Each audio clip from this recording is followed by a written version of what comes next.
leveraging free wins to take down big events. Next on Eternal Dirtles. Extreme thank you to all the Dirtomaniacs that support the show. If you want to get ad-free content and extra free content, you can go to patreon.com/eternaldirtles and support us.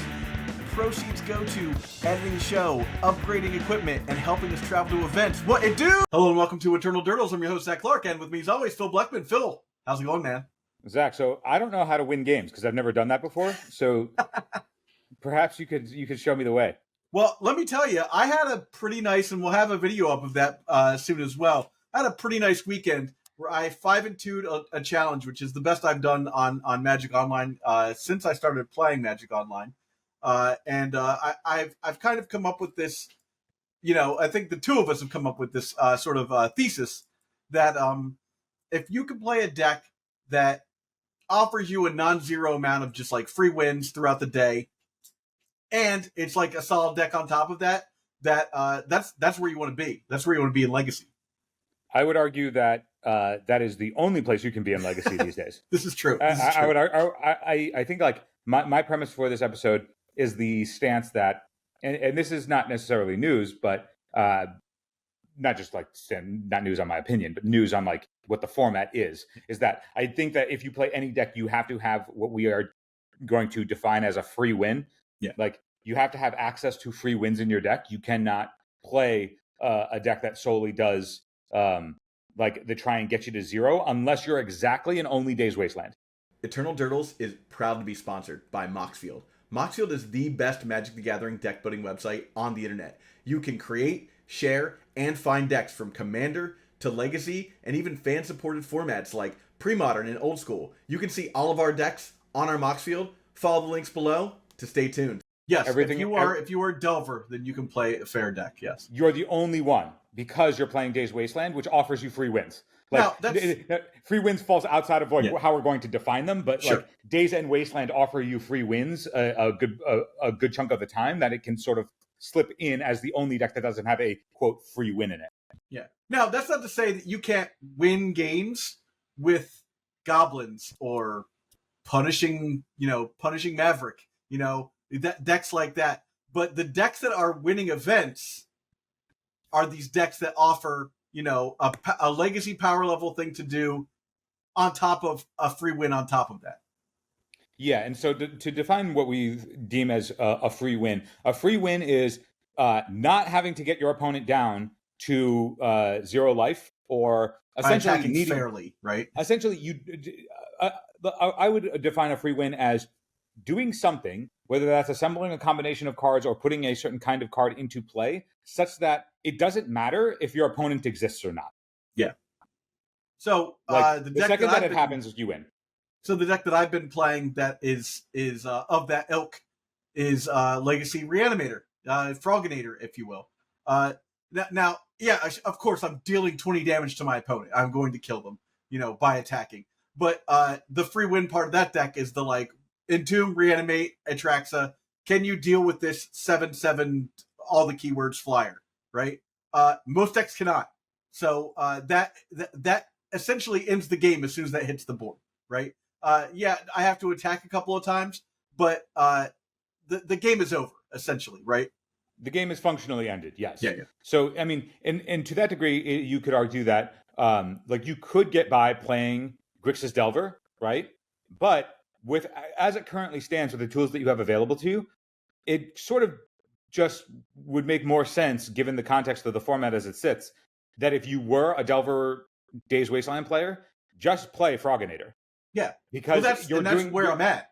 Yeah. Well, because a Delver player's MO is going to have all the same cards, except you also have the free auto win button in your deck. Yeah. So rather than having to have a creature cross sideways a couple of times while you're Days Wastelanding, you just get to put a thing into play, regardless of what your opponent does, and then they just never take another relevant game action, and then the game's over. It's a free win.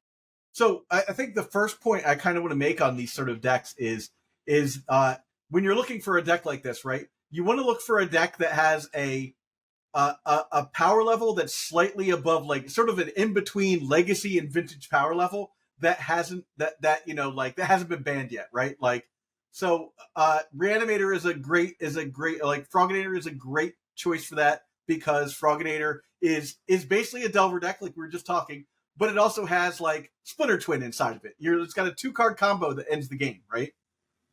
Yeah, and I think that if you were to look at any Urza Saga deck, like every Urza Saga deck that exists in the format as it currently sits, is just a bunch of I win buttons. And then it happens to have the secondary, I'm now going to attack you with constructs. Now, Urza Saga as a pillar of the format, it's sort of its own free win button. Because with nothing else, you can just make constructs and then win a game. Yeah. Like that is just it is a free win otherwise, right? Like your deck is doing everything else that it wants to do. You incidentally got a couple of constructs and that free wins you. Like if your opponent is unable to respect it reasonably enough, either main or post board. So I think every Urza Saga deck falls into the category of a free win deck by virtue of having Urza Saga in it. As you're talking about, anything that's playing the combination of cards that can put Atraxa or Archon into play is effectively an I win button. Any 2-card combination deck is obviously a free win button, whether that's Breakfast or anything Nadu, or even the fair Nadu decks that aren't breakfasting, or Painter. All of these, any of the decks that are trying to do what you and I were doing before, which is, I was talking to somebody in one of the many Magic chats, and they were practicing Nadu for EW, the elf version of Nadu, where you essentially flip your library, cast Emrakul, right? And that's the I win button, right? There's a bunch of I win. Yeah. They, obviously it's a combo deck. Like the Nadu plus anything is more or less free wins, because it doesn't matter what your opponent does, you are winning by goldfishing, right? They were saying that they had been crushing. The only thing that they were struggling with, because they just don't respect it, and so the second that they do, that they can solve the problem, was the end quote shit pile of white cards. Hey, you play one of those. You and I were playing a bunch of shit pile of white cards. Yes. And aside from essentially, Zach and I are advocating for us gentlemen in kind who are considering bringing a shit pile of white cards to any major event. You shouldn't do that. Know that you are voluntarily conceding that tournament before you show up to it. Yeah. Unless you stick an I win button in there. Now, Phil, it's a great segue actually to my one of my side points is there is a deck that is a quote unquote shit pile of white cards, right? That does have an I win button, and that is the Jeskai Control with Back to Basics. It's just that, does your opponent care about Back to Basics or not, right? If they do, I win. If they don't, you just have a card that I guess you have to pitch to Force of Will in your hand. So that's that's a great example, though, of okay, sure, you have Show and Tell decks, you have Archon, Show and Tell is coming back to becoming a deck in the format. You have those Archon Reanimator decks or Atraxa Reanimator, Psychic Frog. You also have control decks like the Back to Basics style decks. I would argue that in that same shell, which is just mono 3-drop dot pile, that the 1 or 2 of Days Undoing alongside your Narset Part Veils is an auto win button. Yeah, exactly. Your opponent could choose to just sit there and not do anything for however long they want to while you're winning, which they do sometimes. Yeah. But the idea of a free win isn't that the game objectively ends. It is that the game is functionally over because your opponent is no longer going to do anything relevant. Well, that's the other point I wanted to make, is that it lowers, especially at a big event, because we're talking about big events here, right? One of the most important things to deal with in a big event is I call it your sanity level, your cognitive load. If you can keep your cognitive load low and win matches, that's a boon for you, right? So the more often you can do something that effectively ends the game. You don't have to take any more brain actions to win the game. The game's over. You just have to tap your guy sideways a couple of turns. That's a boon for you. Over the course of a long day, 7, 8 rounds, plus a top 8, any advantage you can get is going to help you. And one of those advantages is being able to play a match where you don't have to do any thinking and you don't have to worry about, am I going to make mistakes, right? Yeah. Reducing, we've talked about it a bunch because, resident miracle player here, of just reducing cognitive load, where once you hit a certain threshold of cognitive load that your, capability to play optimally reduces by any number of percentage points, if any of those percentage points that are lost over the course of a day, particularly as you go into the later rounds, even if you're doing well, which means that you're going to be playing against reasonably, arguably, I mean, deterministically stronger opponents that are playing better decks, that any amount of equity lost along that time leads to a mistake that costs you a game, that costs you a match, that costs you your tournament. Phil, are you a baseball fan at all? Yeah. I've been known to you partake take a few in swings baseball? in my day. Yeah, I partake. So I would equate playing Miracles to a deck that one has a lot of cognitive load, right? Obviously, you have to. There's a lot of decisions to make in Miracles. I would say that it's like because it's so cantrip heavy and timing sensitive, it's extremely cognitive heavy, Yes. which is a negative. Yes, anybody negative. Don't anybody hear that? Even though I play it, don't anybody of you hearing that hear that as a positive. That is a negative. No, don't that's be doing negative. it. No, I say all that to say this: what you're doing, Phil. And I hate to call you out here. What you're doing is you are the pitcher trying to win a no-hitter every single time that you enter a Magic tournament, right? You were like, I need to make no mistakes.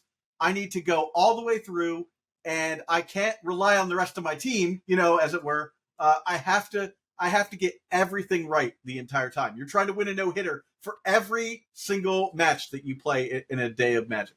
Yeah, and to that, the only blemishes that you could arguably have, and why it wouldn't be, it's not a perfect game every time, is because there is the possibility that your opponent does something to DQ themselves.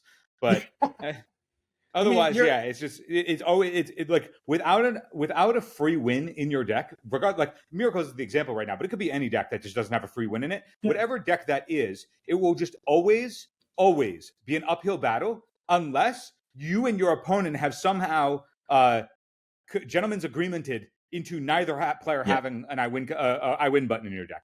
So if there are no free wins in the decks, then you're going to play, probably an interesting good game of Magic. But assuming that one person has a free win and the other person doesn't, it's just it's going to be an unfair fight every time. But the person who's bringing the ship pile of white cards is always going to be volunteering to be at that deficit, which means don't do it, or add an I win button into your deck, or add an I win button into your deck.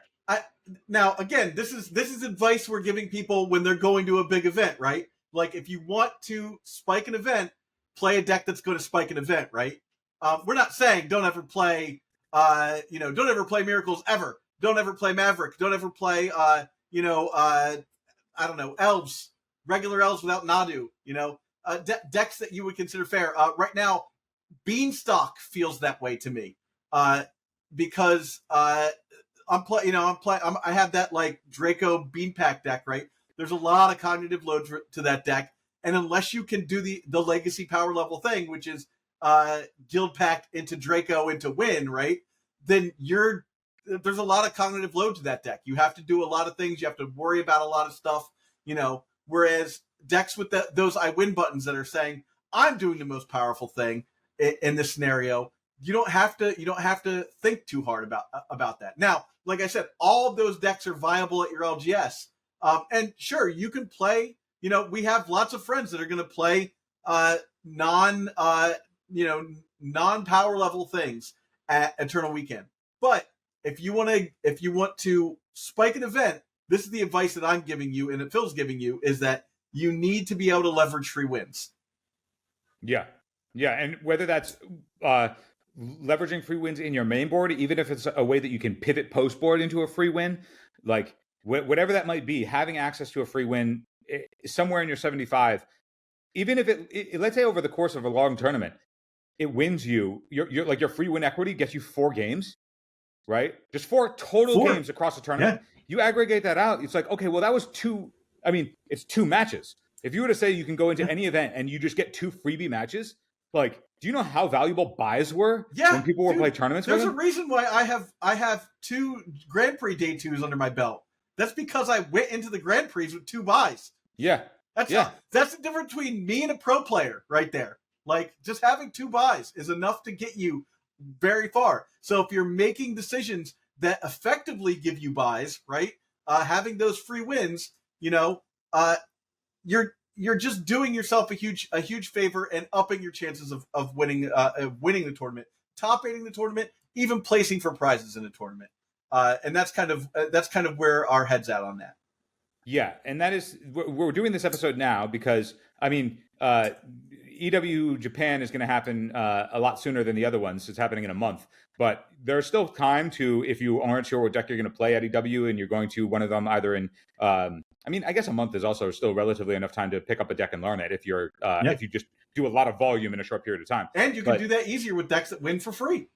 Right. But I'm saying that like you should learn a deck that wins for free if you don't already play a deck that wins for free, and just take it to that tournament as your one off. If your goal of that tournament is to spike or prize or anything like that, if your goal is to do well at one of these events, which I imagine everybody's goal at EW is to do that. Like I feel like I didn't run into very many people last year or the year before. I'm just here for the gram. Well, right?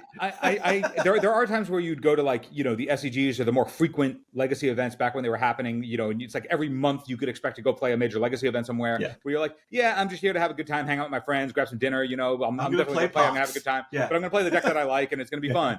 And like, I might do well because I'm good with the deck, but that's about it. Yeah. Like for the most part, I feel like everybody who showed up at EW the last couple of years has just gone because they're like, I'm trying to win this thing. So if that's the energy, if that's the mentality that everybody's going to be going into a major event with, like bring some free wins, help yourself out. Yeah. I mean, especially, like I think I had that conversation with Brian Cook about like, you get to play 4 or 5 of these events a year. And you have to travel and there's, you've got all this other stuff going on in your life, right? When you go to these events, you got to make them count, So, with that in mind, I think that's the best advice that anyone on the internet is going to be able to give you about Legacy and the year of our Lord 2024. There's something also to be said about like if you go to one of those events, like if you go to let's say you go to one of those events, you bring a deck that has free wins in it, so you're like giving yourself the best chances to win. Like if you are arguably giving your best chances to win, then the thing that you do is just bring the best deck, learn it, and win with it, right? Like in that case, it seems to be an agreement that there's Blueback Froginator, but there are some other decks that are reasonably within tier, like the Nadu decks and all of that I think also could do well. But like if you're not in that echelon of S tier or close to S tier decks in the format, then you're voluntarily handicapping yourself. Now, if you're doing any type of voluntarily handicap because you're like, oh, I just really hate playing those and I don't want to like have a terrible experience while also I'm trying to win, but I'm not trying to, just concede a weekend of not having any fun. Yeah. Then pick whatever deck that you find as fun as it is for your play style that has a free win in it. Because if you go into an event with a deck that doesn't have any free wins in it and then scrub or lose or do worse than you were hoping to do, you'll always be able to look back and be like, oh, but I could have put free wins in my deck. I could have played a deck with free wins. And that would have like almost assuredly increased my win percentage because that's what free wins do. So if you play a deck with free wins, at least you won't have the hindsight or 2020 look back of, oh, I could have made a better decision and then just didn't, and then suffer the consequences for it. Like you won't have to look back. Phil, let's finish up this episode by looking at the Legacy metagame on Goldfish. I'm going to read off these decks. Yes or no? Is this a deck that you should be playing if you want to prescribe to what we're talking about? Eldrazi. Yes. Yes. Why? I think Eldrazi has now. There's the free win equity of like Chalice obviously is a free win to some degree, right? Like I would consider that a free win. Like you go up against Delver and you're on the play and you put a turn 1 Chalice into play if they don't have an answer for it. If they don't have the force, right? If you force check them, then you blank a third of their deck and it's unlikely that they take any relevant game actions. What the other card that also can offer free wins these days is what's the name of it? It's the fucking weirdo card that's should be on the block. Flesh Raker. Glaring Flesh Raker. Glaring Flesh Raker. Glaring Flesh Raker, I think, also can offer capacity for free wins because that card deals damage without caring about where your opponent's at exponentially. Yeah. All right. Reanimator, obviously, yes. Obviously. Painter. Yeah, Painter's a combo deck. So here's an example. I played against the Painter deck at a 1K this past weekend. I had full grip, but didn't have force to their effectively empty board other than a grindstone and some lands.